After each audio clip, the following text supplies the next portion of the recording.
Hace poco más de 2000 años, en este lugar sucedió algo extraordinario, algo que la ciencia no comprende y que ha tocado el corazón de millones de personas. Sígame y le contaré otra asombrosa historia.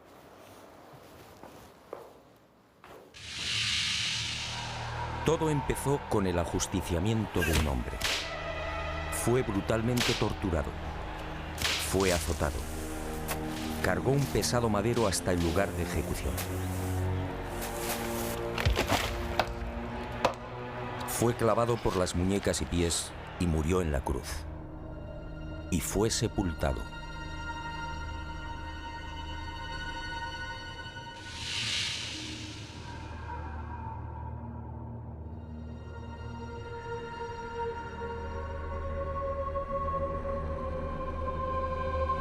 Y sus restos fueron envueltos en un lienzo de lino.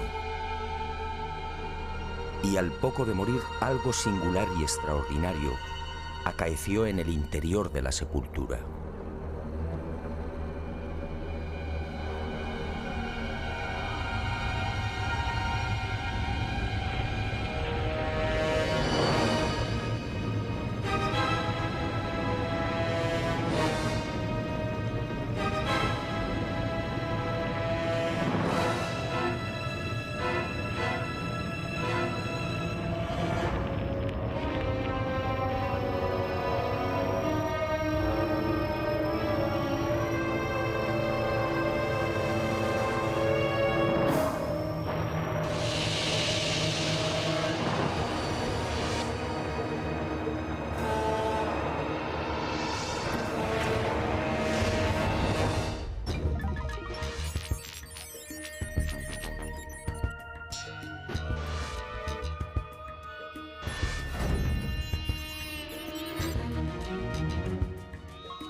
Y al poco de morir, en efecto, algo singular y extraordinario acaeció en la sepultura. En aquel lienzo, nadie sabe cómo, quedó dibujada la imagen de un hombre muerto. Esa espectacular imagen recibe hoy el nombre de síndone o sábana santa. Sin duda, uno de los grandes misterios a los que se enfrenta la ciencia.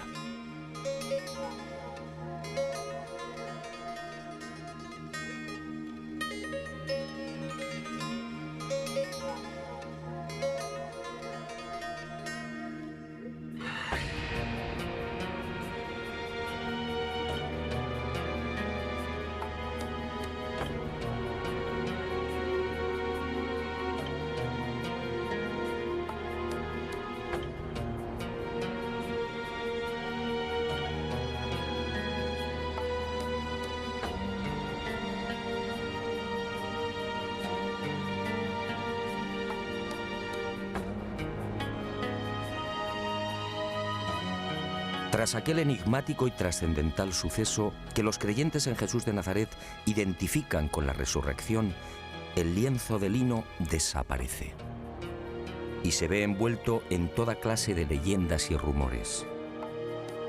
Eusebio de Cesarea, por ejemplo, insinúa que la sábana fue sacada de Jerusalén antes del asedio por las legiones romanas de Tito.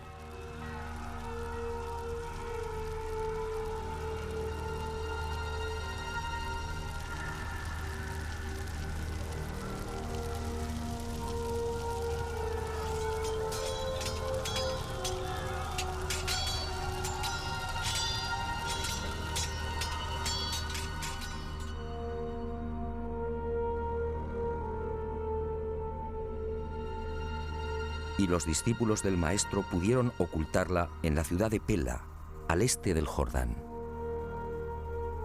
Los evangelios apócrifos, en cambio, señalan otro destino y narran la historia de un rey sirio, Apgar, enfermo de lepra, que al saber de los prodigios de Jesús le ruega que lo cure.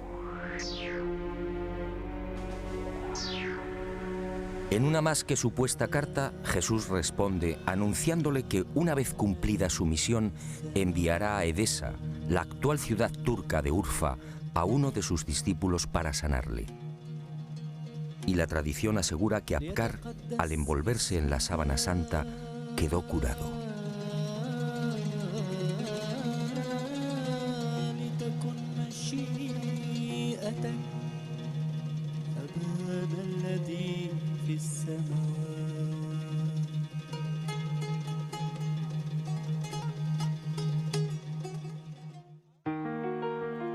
Al margen de estas leyendas, lo que parece más probable es que el lienzo terminara saliendo de Jerusalén por simples razones de seguridad. Como es sabido, la ley mosaica prohíbe el contacto con cadáveres o con restos funerarios. Este era el caso de la sábana santa. En opinión de muchos exégetas, los discípulos de Jesús, al hacerse con el lienzo mortuorio, se vieron en la necesidad de trasladarlo lejos de Israel, ocultándolo en alguna de las nacientes comunidades cristianas de Asia Menor. Y Edesa fue el lugar elegido, quién sabe si por la protección del mítico rey Apgar.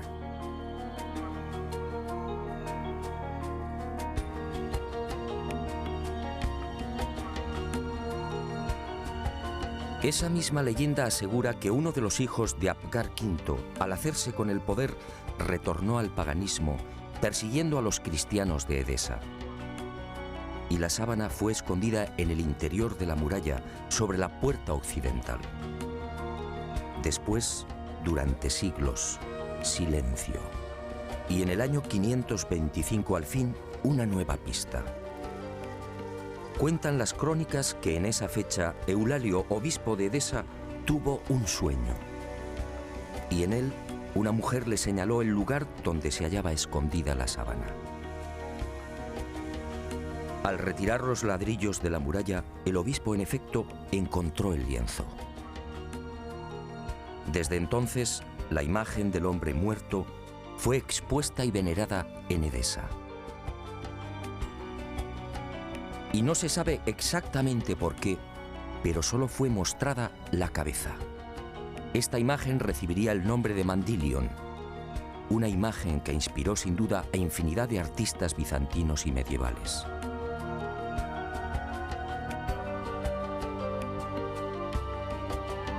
Y durante 400 años el lienzo permaneció en Edesa, pero su fama llegó hasta los confines de la cristiandad. Y en el año 944 el supersticioso emperador de Bizancio, Romano Lecapeno, tomó la decisión de apoderarse del Mandilion. Suponía que así, con la sábana en su poder, obtendría la protección divina. Y un poderoso ejército rodeó Edesa. La sagrada reliquia una vez más sería causa de muerte y sufrimiento. Finalmente, Edesa se rindió y el Mandilion entró triunfante en Constantinopla. Era el 16 de agosto del 944. Allí, en la iglesia de Santa María de Blanquernas, fue expuesta a los fieles todos los viernes. Robert de Clary, soldado y cronista de la mal llamada Cuarta Cruzada, dejó testimonio de ello. Había en Constantinopla, entre otros, un monasterio que se llamaba Nuestra Señora Santa María de Blanquernas, donde se conservaban las síndones en que nuestro Señor fue envuelto, que cada viernes se mostraba vertical, de modo que se podía ver bien la figura de nuestro Señor. Y de nuevo la guerra y el fanatismo religioso silenciaron el ya arduo peregrinaje de la sábana. En la noche del 9 al 10 de abril de 1204, los cristianos atacan Constantinopla. La ciudad arde y la síndone desaparece. No existen documentos que certifiquen su nuevo destino y los nuevos propietarios, pero todo señala a los caballeros templarios como los custodios del lienzo, al menos durante un siglo. No es ningún secreto que la Orden del Temple se funda, entre otras razones, para tratar de reconquistar Tierra Santa y, sobre todo, para poner a salvo determinados símbolos y objetos religiosos. Entre los más importantes, el cáliz de la Última Cena, el Arca de la Alianza y, sobre todo, la Sábana Santa.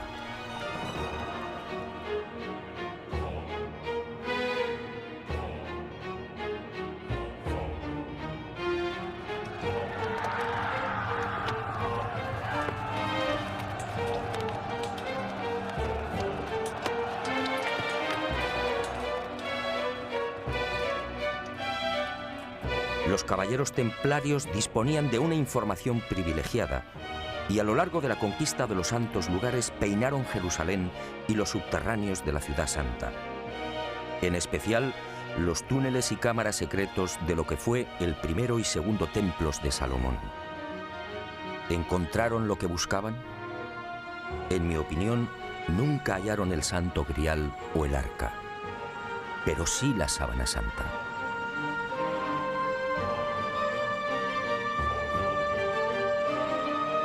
Se sabe que las múltiples reliquias reunidas por los templarios permanecen en la fortaleza de San Juan de Acre, en la costa norte del actual Israel, hasta 1291. Desde allí viajan a Chipre, Marsella, Besançon y París. ¿Pudo la Sábana Santa seguir ese itinerario? Es muy probable. Uno de los indicios que apunta a los templarios como los secretos propietarios de la síndone durante 145 años es la acusación por parte de la Santa Sede de venerar a un extraño rostro al que llamaban Baphomet, un rostro sospechosamente parecido al de la Sábana Santa. Esta, entre otras, sería la causa de la persecución y encarcelamiento de la poderosa orden templaria. En la noche del 6 de octubre de 1307, pocas horas antes de la caída de la cúpula templaria, un carro abandona la fortaleza del Temple en las afueras de París. El hombre que lo conduce se protege con una sábana. Los soldados de Felipe IV el Hermoso registran la carga de paja, pero no encuentran nada. Y la síndone que protege al conductor es puesta a buen recaudo. 7 años después, en 1314, Jacques de Molay, gran maestre de la orden templaria, y Godofredo de Charny, su lugarteniente y comendador de Normandía, son quemados vivos en una pequeña isla del Sena. La Sábana Santa sigue sin aparecer, pero sería por poco tiempo. En 1349, 42 años después de la caída del Temple, por orden del Papa Clemente V y del suceso del carro, otro Godofredo de Charny, señor de Lirey, saca a la luz el lienzo con la imagen del hombre muerto. Parece claro que ambos Godofredos de Charny eran parientes. ¿Pudo quedar la sábana en poder del segundo señor de Lirey? Es lógico, ya que la síndone se encuentra bajo su protección.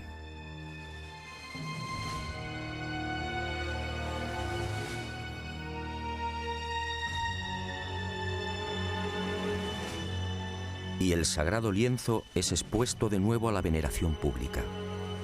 Pero el azaroso peregrinaje de la síndone no ha terminado. Unos 60 años más tarde, en 1415, Margarita de Charny, nieta de Godofredo y casada con el señor de San Hippolyte-sur-le-Duc, retira la sábana de la colegiata de Lirey. Tiene miedo a los pillajes que ha generado la Guerra de los 100 años. Y el lienzo es trasladado al castillo de San Hippolyte. Al enviudar, la pésima situación económica de Margarita le obliga a exponer la sábana, obteniendo así algunos dineros.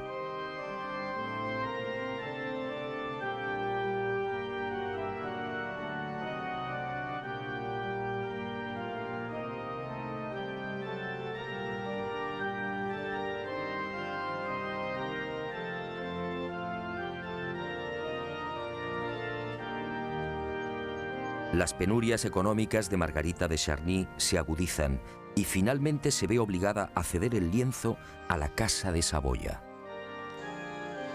El 22 de marzo de 1453 se firma en Ginebra el contrato de cesión.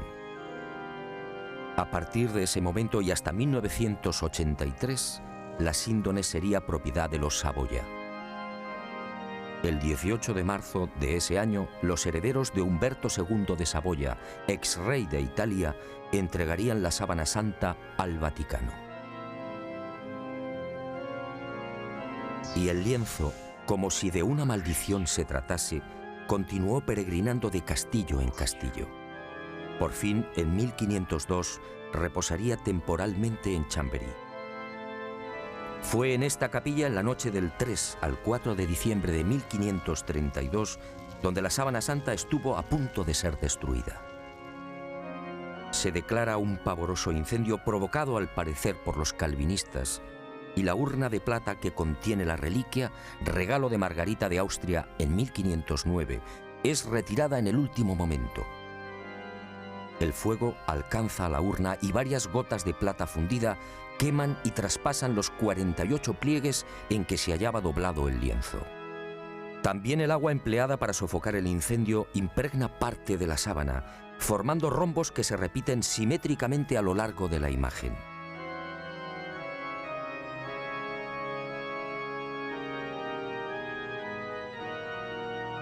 Y las monjas clarisas de Chambéry remiendan los desperfectos y cosen un forro en la parte posterior del lienzo.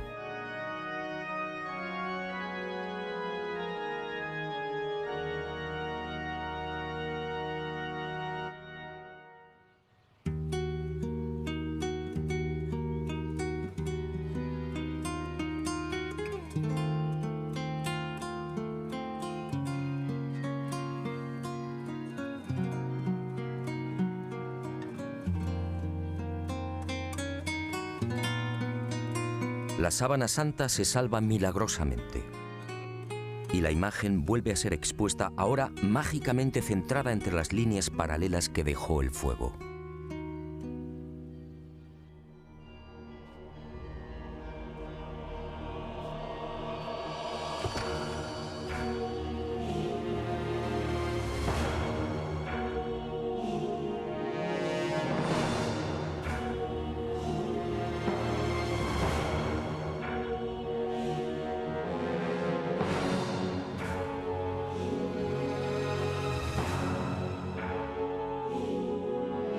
Y el peregrinaje de la síndone toca a su fin.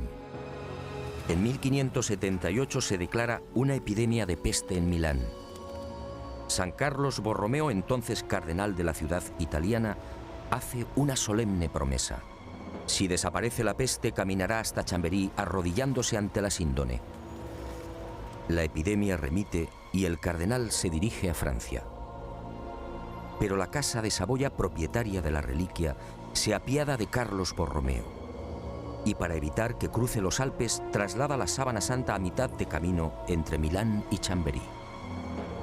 Y el 8 de octubre de ese histórico 1578, el lienzo ingresa en la Catedral de Turín.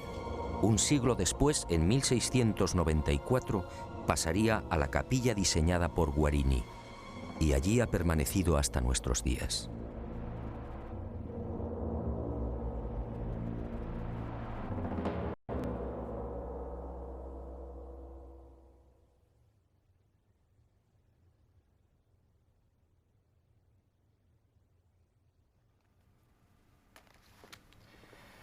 Evidentemente, a la vista de estos testimonios históricos, nadie debería dudar de la autenticidad de la sábana santa. Aún así, en septiembre de 1988, una noticia conmocionó al mundo. El carbono 14 arrojó una datación sorprendente. El tejido analizado, según dijeron, era medieval. Y los científicos situaron la época de su elaboración entre los años 1260 y 1390. Esto, de ser cierto, significa sencillamente que la imagen del hombre muerto es una falsificación. Y los medios de comunicación, con una lamentable falta de rigor, propagaron el suceso. De inmediato, otros científicos reaccionaron, poniendo en tela de juicio la bondad del carbono 14. Poco a poco salieron a la luz hasta 26 irregularidades en los procesos de datación efectuados por los 3 laboratorios. Y se habló incluso de complot. Pero la prensa ignoró esta segunda parte. Naturalmente, las fechas obtenidas por el carbono 14 indignaron a historiadores y científicos que llevaban más de 20 años dedicados al estudio de la síndone. Repasemos algunas de estas investigaciones.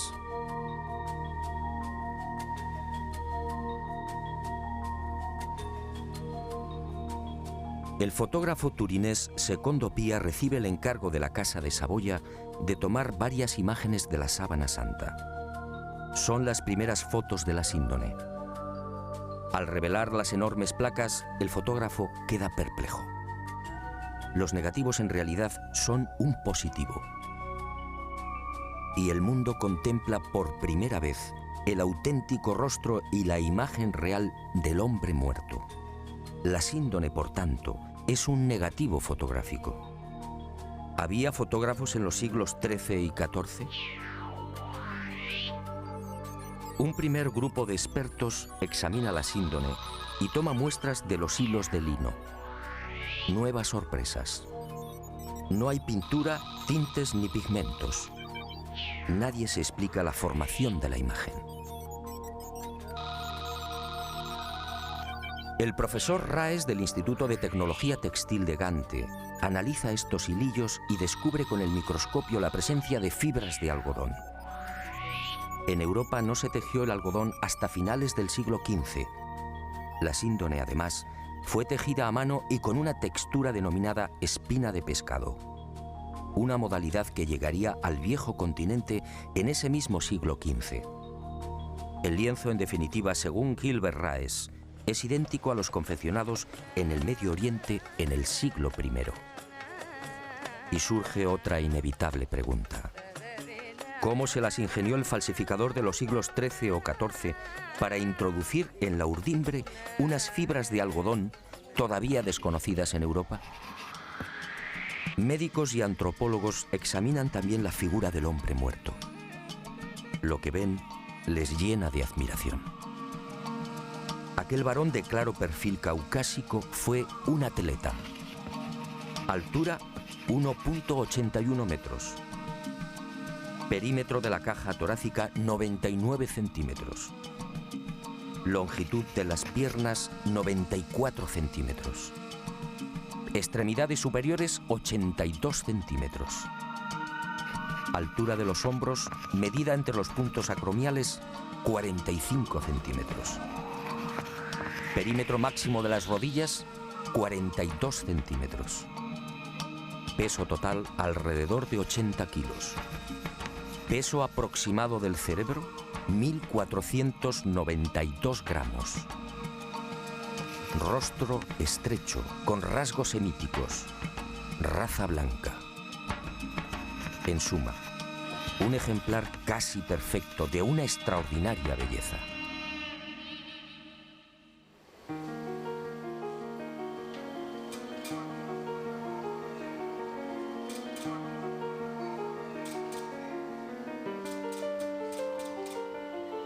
Los científicos tratan de imitar la imagen de la Sábana Santa y utilizan toda clase de procedimientos. Pinturas, soluciones acuosas, calcos sobre cadáveres e impresión al fuego. Los resultados, como es fácil apreciar en estas copias, son decepcionantes.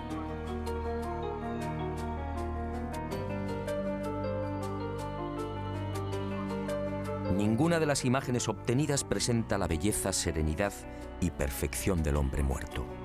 La duda sigue en el aire. ¿Cómo se las ingenió el supuesto falsificador para plasmar una figura tan precisa y delicada? Pero sigamos. Las sorpresas de los científicos apenas habían comenzado. En la noche del 23 de noviembre de 1973, Max Frey, palinólogo y experto en criminalística, tiene acceso a la Sábana Santa. Toma muestras del polvo adherido al lino y las analiza al microscopio electrónico.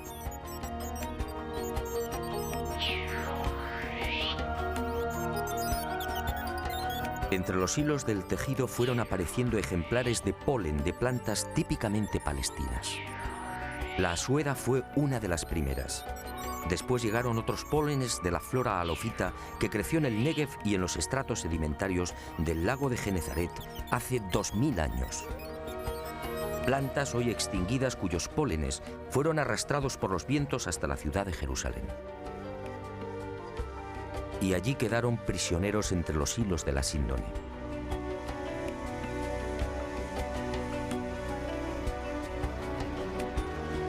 Después descubrió el polen de Linum mucronatum, una planta exclusiva de Turquía, otros 9 pólenes de la región de Anatolia y 12 especies que crecen en Francia e Italia. En total, 22 pólenes que certificaban el peregrinaje de la Sábana Santa por Israel, Edesa, Constantinopla, Francia e Italia. En otras palabras, lo que ya sabíamos por la historia. Y vuelvo a preguntarme, si la síndone hace 2000 años recibió el polen de plantas de Israel, ¿cómo se las arregló el falsificador de los siglos XIII o XIV para obtener un polen ya extinguido? ¿Cómo pudo seleccionarlos si el microscopio no estaba inventado?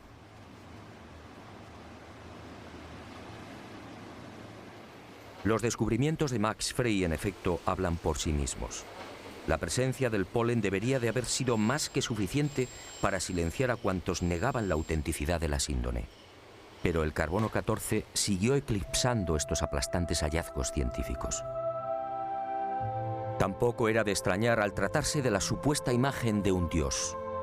Si la síndone hubiera contenido la figura de Napoleón o de Ramsés II, el enigma se habría zanjado rápidamente. También en 1973 se llegaron a otras no menos interesantes conclusiones. En la Sábana Santa no hay un solo indicio de putrefacción.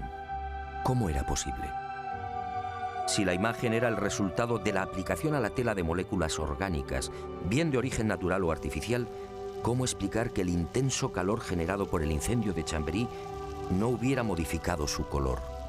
Incluso las zonas que estuvieron en contacto con las gotas de plata fundida conservan la misma tonalidad y densidad que el resto.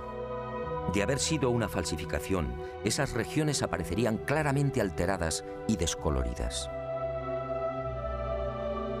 Y la ciencia prosiguió su espectacular avance. En octubre de 1978, un nutrido grupo de científicos tuvo acceso a la síndone. Era el proyecto STURP, la mayor parte perteneciente a la NASA.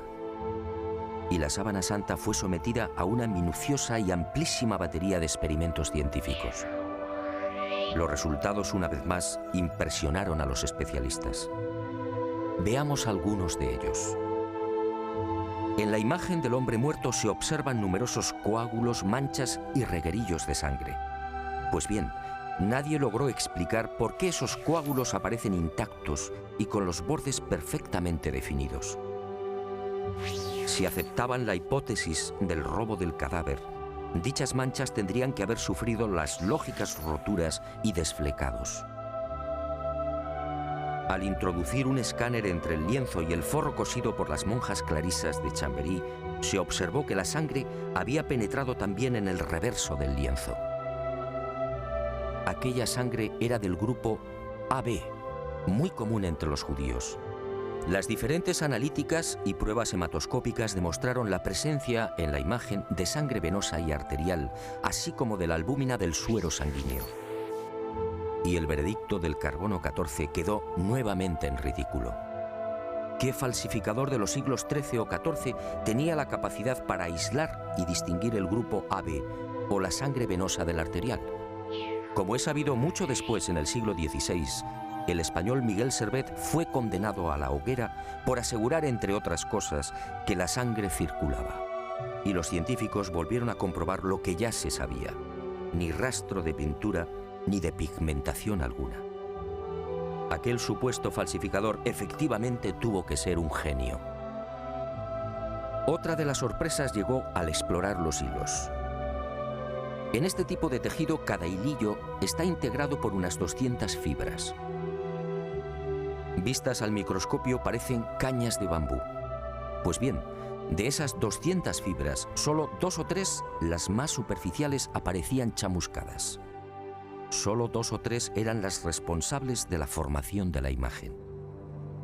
En un primer momento, los científicos atribuyeron el abrasamiento de las hebras superficiales a una misteriosa y desconocida radiación. Una energía intensa y brevísima. Solo así podía explicarse una imagen tan superficial. Después, al examinar las fibras con el microscopio de contraste de fases, se percataron de algo mucho más sutil. Las hebras en realidad no estaban quemadas. Las fibras habían sido deshidratadas, es decir, envejecidas y oxidadas en centésimas de segundo. En suma, se habían vuelto amarillas exactamente igual que amarillea el lino con el paso del tiempo. El resto de las fibras, sin embargo, conservaba la frescura y el color más claro, propios de un lino no envejecido artificialmente. Lo que los ojos aprecian en la síndone, por tanto, no es otra cosa que un cambio de tonalidad en las referidas fibras superficiales.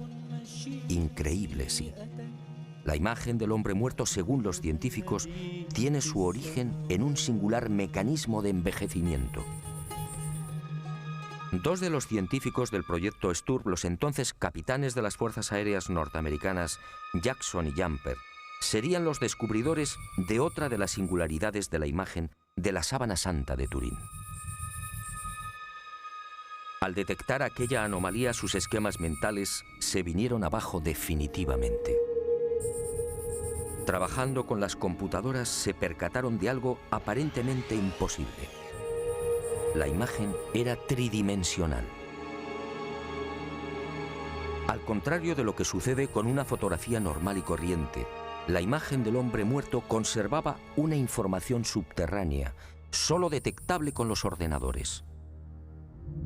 Aquella no era una imagen plana. La intensidad luminosa de cada punto era distinta y dependía de la distancia del cuerpo al lienzo. El hallazgo fue tan asombroso que los capitanes repitieron el experimento una y otra vez, utilizando incluso voluntarios envueltos en sábanas. El microdensímetro escandidor y el VP8, la computadora utilizada para la recepción y recomposición de los millones de dígitos, arrojaron siempre el mismo resultado. Las zonas del lienzo que tocaban el cadáver, la nariz por ejemplo, disfrutaban de una luminosidad superior a las que se hallaban más alejadas del cuerpo. Nuevo mazazo al carbono 14. Que se sepa, solo en el siglo XX y con dificultades, fue posible la maravilla de la tridimensionalidad. En el transcurso de estos experimentos, Jackson y Jumper fueron a descubrir otro singular detalle. Al examinar las espaldas del hombre muerto, comprobaron que los músculos dorsales y deltoides aparecían extrañamente abombados.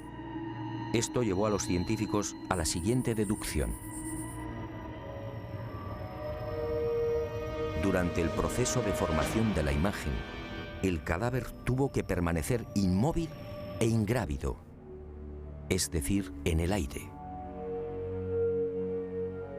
Y a Jackson y Jumper les corresponde también el descubrimiento de la primera pista de un hallazgo que me atrevo a calificar de definitivo y que fija la fecha de la aparición de la imagen. Ocurrió mientras trabajaban con la tridimensionalidad. De pronto, sobre los ojos descubrieron dos círculos. ¿Se trataba de monedas? Esa justamente era la costumbre judía en los enterramientos próximos al sábado. Los párpados del difunto eran cerrados y sobre ellos se depositaban sendas monedas. Al poco, el padre Filas, jesuita norteamericano, redondeó el descubrimiento. Sus pesquisas entre los más destacados numismáticos dieron fruto.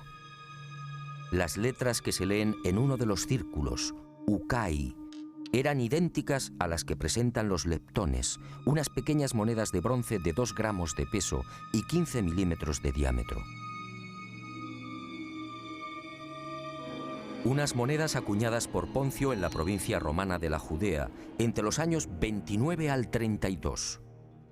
Ukai era parte de la leyenda Tiberiu Caesaris, es decir, de Tiberio César, el emperador que gobernaba en el año 30, fecha de la muerte de Jesús de Nazaret.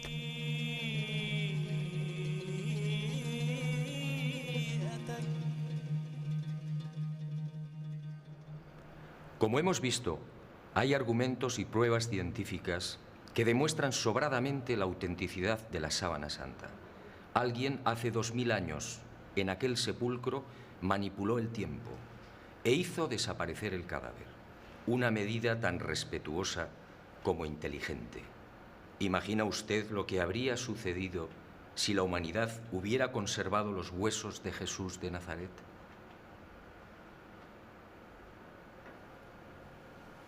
Y esa fuerza desconocida y poderosa que aceleró la descomposición del cadáver, envejeciendo la sábana, nos regaló también una fotografía única en la historia.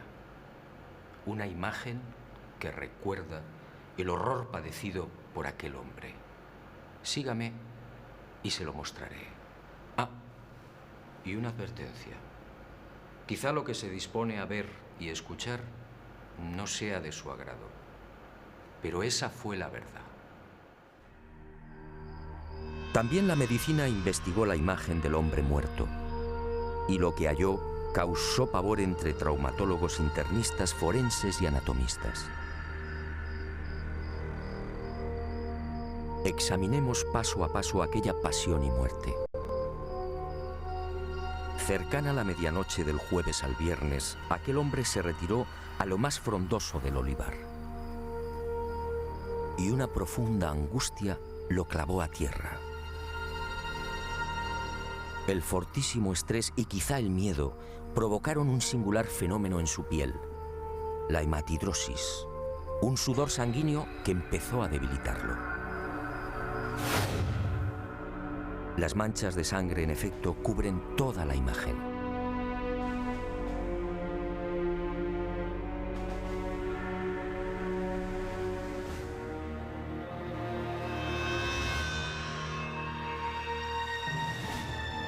Y al estudiar el rostro, los médicos descubrieron otro detalle aterrador. Durante el interrogatorio en la casa de Anás, Jesús no recibió una bofetada como reza la tradición, sino un violento bastonazo propinado por uno de los esbirros del exsumo sacerdote. El palo, de unos 5 centímetros de diámetro, hundió la nariz y provocó un gran hematoma en el pómulo derecho.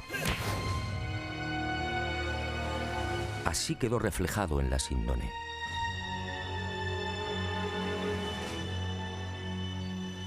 Pero lo peor estaba por llegar. Al examinar las imágenes frontal y dorsal, patólogos y forenses palidecieron. Aquel hombre había sido flagelado brutalmente. Algunos expertos han contado 120 golpes. Otros creen que recibió alrededor de 200. Golpes secos, potentísimos, que afectaron incluso a los testículos y al coxis.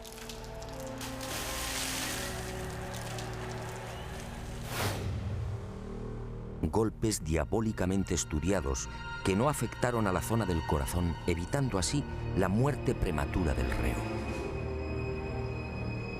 El mapa de los azotes no precisa de mayores comentarios. Los médicos no se explican cómo pudo sobrevivir. Coronación de espinas. La soldadesca romana de la fortaleza Antonia fabricó un casco con la Potherium spinosum, una zarza muy abundante en Palestina. Un matorral armado de púas rectas y en forma de pico de loro de hasta 6 centímetros de longitud. Y el yelmo fue encajado sin piedad en la cabeza del hombre, afectando a nuca, cuero cabelludo y frente.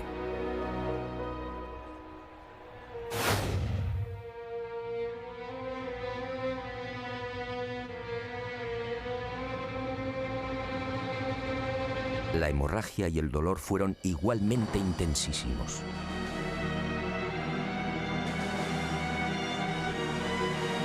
Minutos después, maltrecho, debilitado y febril, el reo se vería obligado a cargar sobre los hombros el madero transversal de la cruz, el patibulum, un tronco áspero y agresivo de unos 35 o 40 kilos de peso.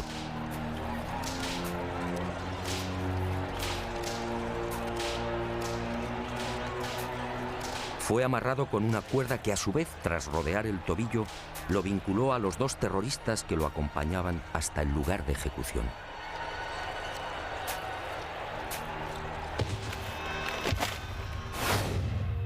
Y en esos 500 o 600 metros, la tortura de las caídas, los violentos impactos del rostro contra las piedras, las rodillas destrozadas, los dientes quebrados y los mechones de barba arrancados por los soldados al intentar levantarlo. La imagen de la Sábana Santa es fría y certera.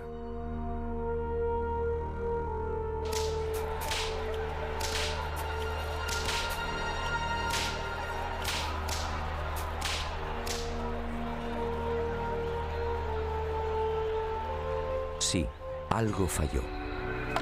Según los médicos, el largo clavo de hierro de unos 20 o 25 centímetros utilizado para clavar una de las muñecas debió tropezar con un nudo y fue retirado y martilleado de nuevo.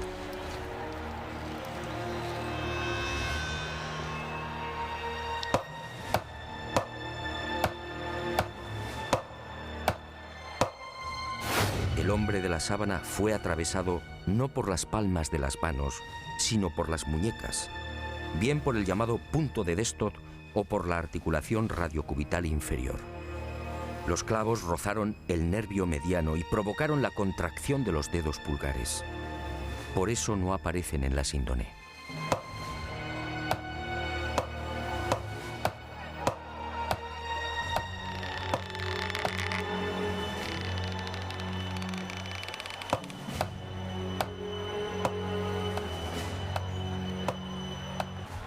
Con el tercer clavo, según los médicos, no hubo problemas.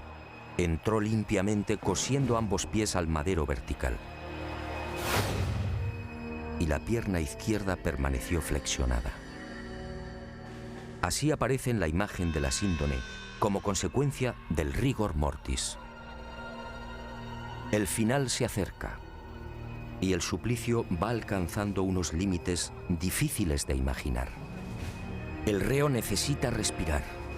Para ello solo dispone de un sistema: apoyarse en el clavo de los pies y alzarse a pulso milímetro a milímetro, con la ayuda de los clavos que perforan las muñecas. El corazón bombea desesperadamente, alcanzando hasta 180 pulsaciones por minuto. A los 10 o 12 minutos, pérdida de conocimiento. Pero el hombre se recupera. Nueva lucha para obtener un poco de oxígeno. La tetanización gana la batalla. Las piernas quedan inutilizadas. Ahora solo puede alzarse con el auxilio de las muñecas y músculos de los hombros. El cataclismo es generalizado. Finalmente el corazón se rompe. La agonía se ha prolongado durante hora y media. La medicina, perpleja, sigue muda.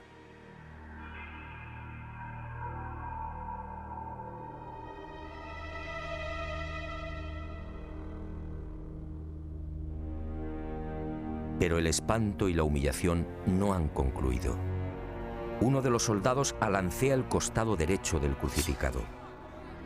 Los médicos exploran la síndone y se muestran de acuerdo. Al recibir la lanzada, el hombre ya estaba muerto.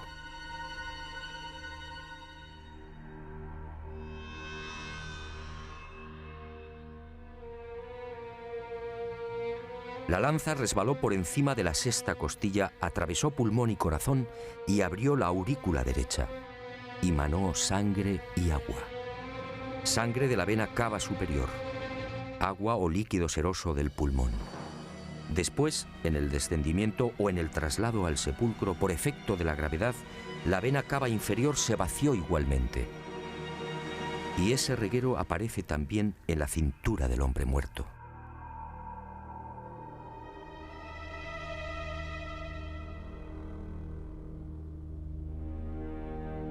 Y llegamos a una de las preguntas clave. ¿Quién era este hombre? ¿Se trataba de Jesús de Nazaret? Los especialistas en cálculo de probabilidad matemática han sido rotundos. Según Paul de Gail, ingeniero y jesuita francés, la posibilidad de que no fuera Jesús es de 1 contra 225.000 millones. En palabras del médico italiano Tino Zeuli, esta probabilidad es la misma que tiene una piedra de convertirse en pájaro y salir volando.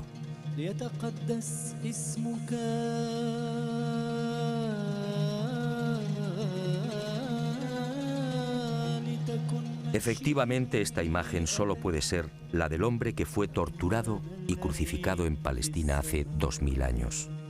Jesús de Nazaret. Y ahí surge una nueva y escalofriante posibilidad. Algún día, a no tardar, la ciencia estará en condiciones de extraer de la sangre de la sábana santa una muestra de ADN. Entonces el mundo podría asistir a la clonación de aquel hombre muerto. La clonación de Jesús de Nazaret. Decenas o cientos de cuerpos físicamente idénticos al del Maestro.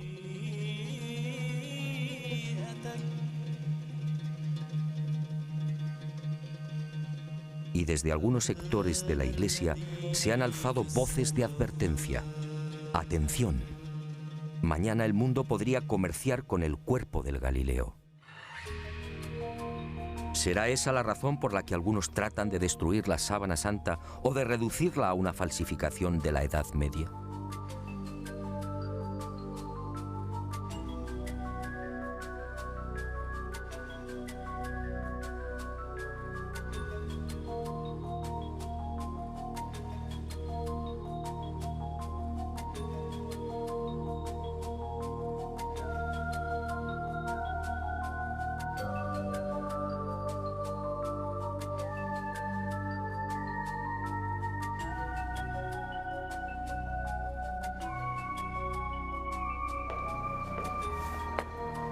Ahora lo sé. Jesús de Nazaret, mi Dios y Creador, se guardó un as en la manga. Un as para los escépticos, el as de la resurrección. Algo que felizmente también le pasará a usted.